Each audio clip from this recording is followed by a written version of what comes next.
متابعي قناة جيد فيزا، أهلا وسهلا بكم في هذا الفيديو الجديد.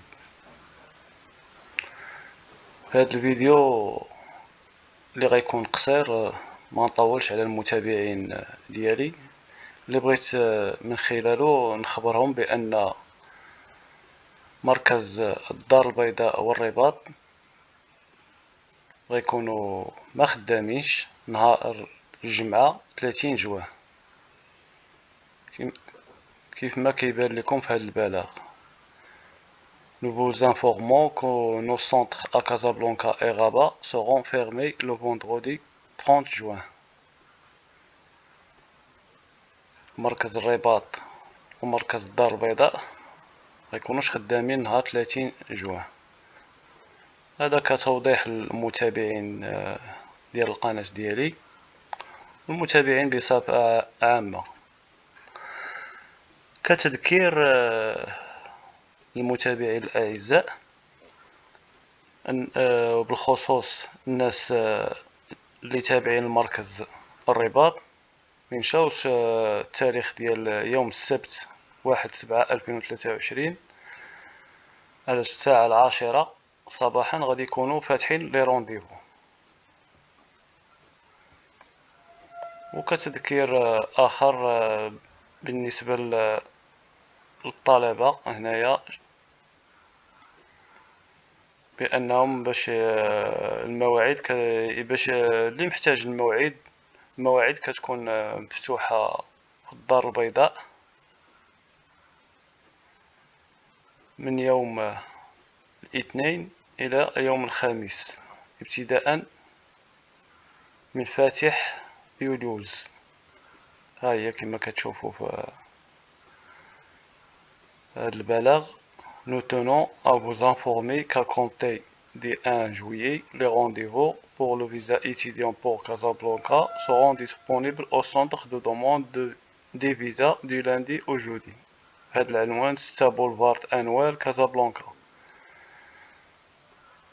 من 1:30 بعد الزوال حتى 2:30 بعد الزوال. وبالطبع راه كل واحد يدي معاه هما كما كاتبين هنايا الباسبور ديالو، الشهادة الجامعية أو شهادة مدرسية. وهنا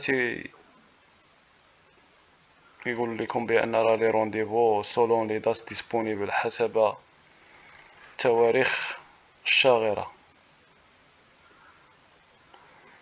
بالنسبة للأشخاص أو بعض المتابعين اللي كيسولوني على مواعيد ديال تجمع عائلي والعمل هنايا، راه بالنسبة للقنصلية الرباط راه دايرين لهم كل يوم جمعة من 10 صباحا إلى 12 زوالا. tous les vendredis de 10h à 12h, juste pour le consulat de Rabat.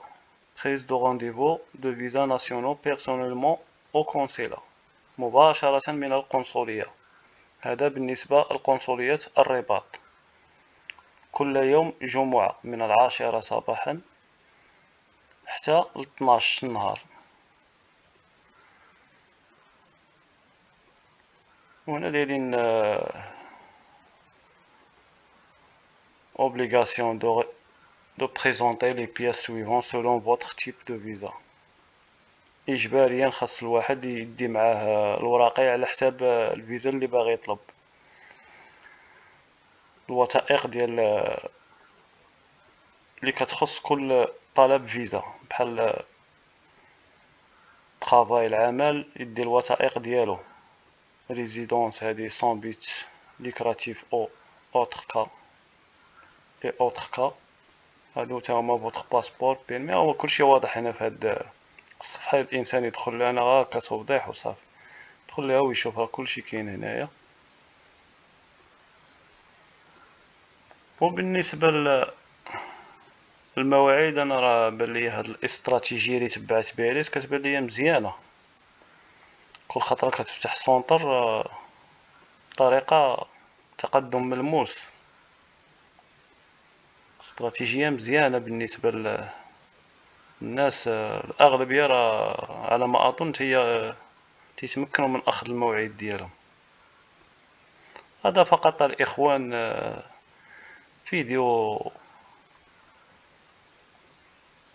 كتذكير وكإخبار بهاد البلاغ هذا ديال 30 جمعة 30 جوار ما غتكونش خدام السونطر ديال كازابلانكا والرباط، وكتذكير بهذا الموعد ديال الرباط، مركز الرباط اللي غيكون لو 1/7/2023 مع الساعة 10 صباحا. إلى هنا ينتهي هذا الفيديو، شكرا لكم على المتابعة وإلى اللقاء في فيديو آخر.